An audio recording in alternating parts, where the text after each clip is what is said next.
Hello my friends, today we have lots of the news, most of them are quite positive. Let's go for the Bakhmut city. There is no any change today for the front line, but somehow the Wagner army and Prigozhin himself decided to leave that city on 10th of May. So if you are already on my Telegram channel, you saw this video. I translated it into the English and put on subtitles. And let's watch the part of the video. У нас нехватка боеприпасов 70%. Шойгу! Герасимов!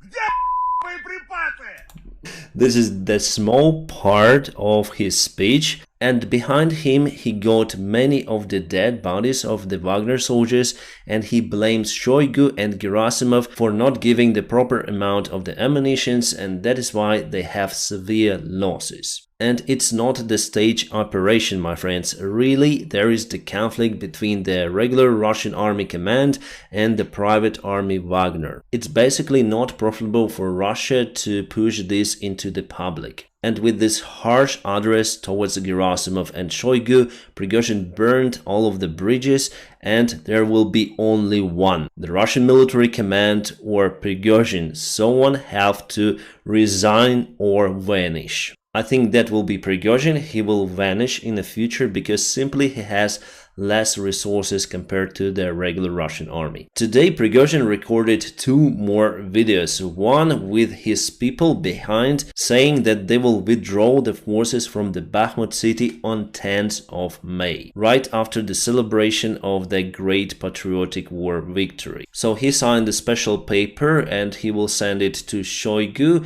and he needs to sign it to withdraw the forces of the Wagner because they still under the command of the regular Russian army, even though they are the private arm. But I think that the signature is not that important for Prigozhin, and finally on the 10th of May they may leave their positions. It doesn't mean that Russians will go and transfer the city to Ukrainian forces. No, there will be the regular Russian army forces that will go to the Wagner positions, and then Wagners will leave. Right after it, some of the Ukrainian officials and experts start to say that Wagner will not withdraw their forces. But for me, I think if he said that he will withdraw, he will withdraw. Because Prigozhin is not living according to the normal laws. He is the ex-prisoner and he got prisoners around him, so they have their own statute. Their own list of moral behavior. Yes, they are out of the morale, but in their circle,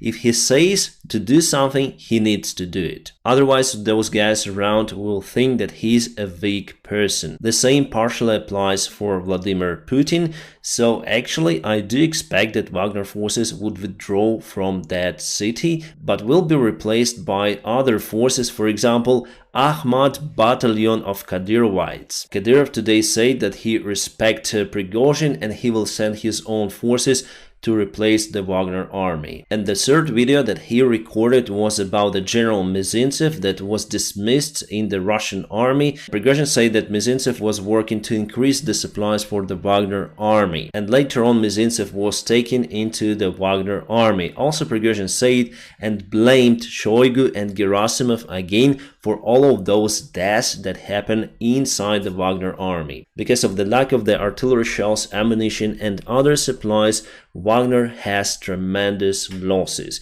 For now, according to Prigozhin's calculation, it's around 60% from the original Wagner army. Well, as for me, I think this whole story with all of those videos is just a big PR campaign of Prigozhin. He wants to get the power and he understands that soon Ukrainian army will go on a counterattack, and he doesn't want to share the defeat of the Russian army. Maybe it's not gonna be in Bakhmut but on the south part of Ukraine, but he wants to step aside to not be associated with the huge defeat of the Russian army. The second reason why he wants to get out from the Bakhmut is not the lack in artillery shells, but it's the lack of people basically. With the current human resources they have, they are unable to take the city and secure it. Maybe they will push Ukrainian forces out for some time, but in the future Ukraine will get the Bakhmut under control, so they're unable to dig down to the ground with all of those people that left. About the lack of resources like artillery shells, it's the clear speculation from Prigozhin, because the regular Russian army also doesn't have enough supplies. I know this information from the Russian military bloggers. They also monitor the situation and they also complain, for example, in Avdiivka, Vuhledar, in Zaporizhia and other parts. It is just the standard attitude of the Russian military command towards their own soldiers. They do not care about their lives. For those generals and personally for Prigozhin also, those are the meatballs that can fire. Prigozhin complained about lots of the losses, but he continued to send the soldiers knowing that they're in lack of the shells. And they were constantly on the straightforward attacks on the most defended positions. But he created his own PR campaign and it works well for the Russian viewer. I see from the Russian publics that the majority of the Russian Z patriots do support Prigozhin. And this situation actually plays well in favor of Ukraine. It is very profitable for us then the Russian clans are fighting between each other.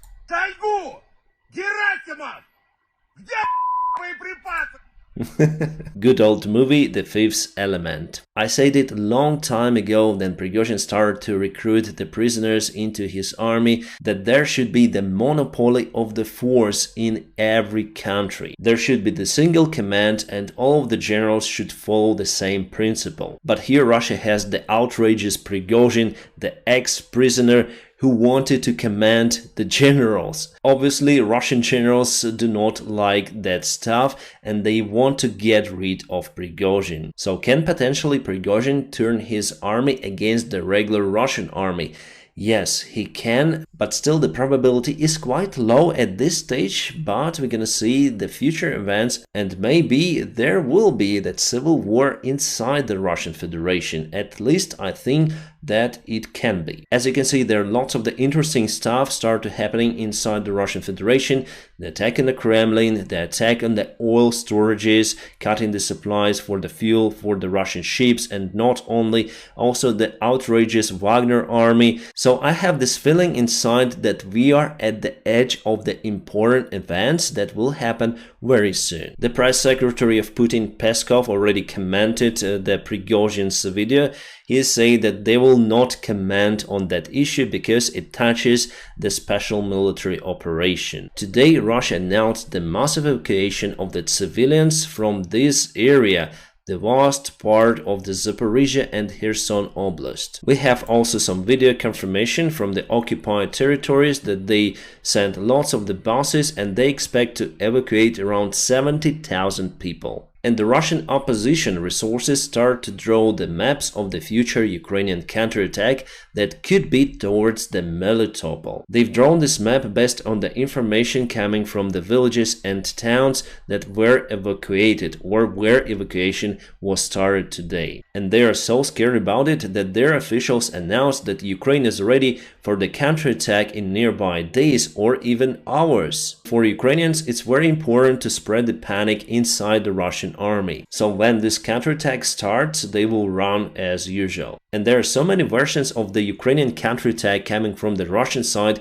Today they stated that Ukraine started the counterattack on the Bryansk region on the north. But that information was dismissed as the fake one. Russians have many military experts on their media and they constantly say every direction, they point at every point of the front lines. Well, personally for me, this is the preferable direction. It could be like that, but it could be the other way. The head of the Mykolaiv region, Vitaly Kim, today said to all of the Ukrainian citizens who live in Mykolaiv and Mykolaiv Oblast not to film the movement of the Ukrainian forces. It means that we are moving our forces closer to the south. And I also cannot say a lot about this preparation, but from my own channels I may confirm that there is the final preparation for the future counterattack. Where and when it will be, I don't know honestly. And if I knew, I wouldn't tell you. But anyways, you'll see it very soon, and obviously we're gonna review the updates of the military map with our forces moving forward as it was in Kharkiv region or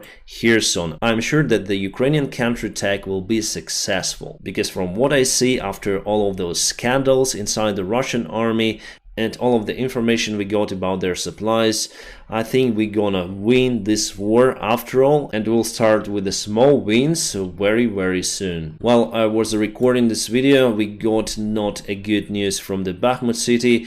Wagner's decided to fire the phosphorus shells or special fire shells, and it's very hard for our soldiers to resist in this only district that we're still capable to hold. Wagner's decided to throw everything they have, including those shells that are forbidden. Yesterday I showed you the Krasnodar oil reservoir that was attacked by the drone. Well, today the one more fire was spotted on that facility. Was it the remaining of the old fire or was it the new drone? We're out of the information. The Defense Express publishes the analysis of some photos coming from Ukraine, and they stated that Ukraine had shut down the Russian hypersonic Kinjal missile that is usually launched from the MiG-31. It could be the first successful case of interception of the hypersonic rocket, because basically this rocket is hypersonic on the paper. It runs very fast, but then it's coming closer to the target, it reduces the airspeed, and it became almost the standard ballistic rocket, but the fast ballistic rocket. At first, the Ukrainian Air Force Command denied that they've shut down the Kinjal missile, but later on said no comments. Also, news for the ammunition supplies: will have more artillery shells from United States together with Australia. Plus, Germany will increase the production of the 155 caliber shells to Ukrainian army, so totally from all of our allies will get more than 2 million artillery shells. That's great. Russia finally launched the railroad connections via the Kerch bridge, but you know what? They haven't replaced the damaged part of the bridge. They've just put some new rails and reinforced the construction with lots of the welding. By the way, today Russia started to collect the food supplies in Crimea and also water supplies in case Peninsula would be disconnected from the main land. About the Leopard 1 tanks, we're gonna receive them in June from Denmark in cooperation with Germany. Also, there were some other countries that will provide the Leopard 1 tanks to Ukraine. One of the Russian commanders, Andrei Kartapov, today said that owners of the important objects should independently provide protection against the drone attacks. He speaks about the oil reservoirs and other facilities. Very strange. So the facilities are very crucial for the Russian army, but the Russian army will not protect those. It's up to the private companies to buy what? S-300, S-400, I don't know, Panzer S to put on the roof of their office building. So as for me, it's the complete nonsense, and it says a lot about the Russian army. And this is the satellite image of the facility that was damaged by the drone. So in Krasnodar, the only one reservoir was damaged. But in the Sevastopol base, you may see that there are many. So here are 6 and 4, as it was said by the Ukrainian intelligence at first. But as I said to you, those tanks also might not be in use because they were under the severe heat coming from those tanks. We have the new images of the Ukrainian Bradleys, and what is interesting, that the tactical signs are blurred over here. I've took it, by the way, from the Russian resource.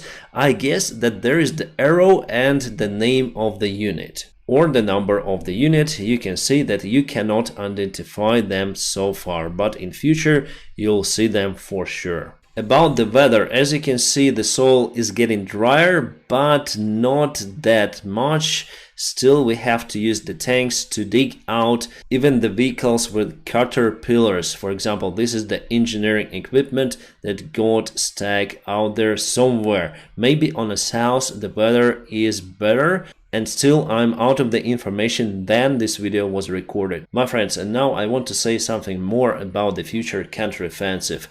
We're all waiting for it, because it's the only way out to win this war. Putin, unfortunately, is not willing to take his army out from Ukraine. So the only way is to cause the Russia military defeat, at least in Ukraine. But I want you to understand that even though it's the only variant, but it's not the best one. This time Russia is prepared They dig some trenches. Yes, they're in lack of resources, but they will be in defense. That means that they will lose 3 times less soldiers and 3 times less vehicles compared to Ukrainian side. We're gonna have lots of the losses. Our tanks will burn, including the Leopard 2 tanks. I'm sure that no one wants to lose their lives, but unfortunately it will be. It's the big tragedy of Ukraine and Ukrainian people. Putin wants just to stay in power as long as possible, and because of that, lots of the human lives are just wasted. But obviously from Ukrainian side we have something to fight for. That is what Russia doesn't have. I'm speaking about it because there are lots of the hype about the future Ukrainian counterattack. Yes, partially I am also participating it on my channel. The main idea for me is to say it as it is. Sometimes we may see the video how the drone drops the bomb on the tank and tank explodes, but you are unaware that this tank was firing towards Ukrainian positions for a long time, causing the casualties. And many drones were unsuccessful to destroy the tank, and just one lucky bomb hit the target. Wow, good, everyone is satisfied, but the truth is that it's the hard job that cost lives. The same will be for the counterattack. You'll see lots of the flags, everyone will say, hooray Ukraine, you did it, but it's the very hard job that our forces will perform and perform successfully. Also with your awesome support, because without the proper weaponry, modern weaponry, there would be lots of the losses from the Ukrainian side. Many more compared to what it will be. So yes, let's stay positive, but let's keep in mind the price of the victory. Yeah, maybe I sound a little depressed, but it is the reality. My friends, now please press the like to this video, and also if you want to support my job, there are some links in the video description just below, and also you may support me on Patreon or on a sponsorship on this YouTube channel. Thank you so much for your help and your awesome support. I wish you all a peaceful sky wherever you are, and have a great time.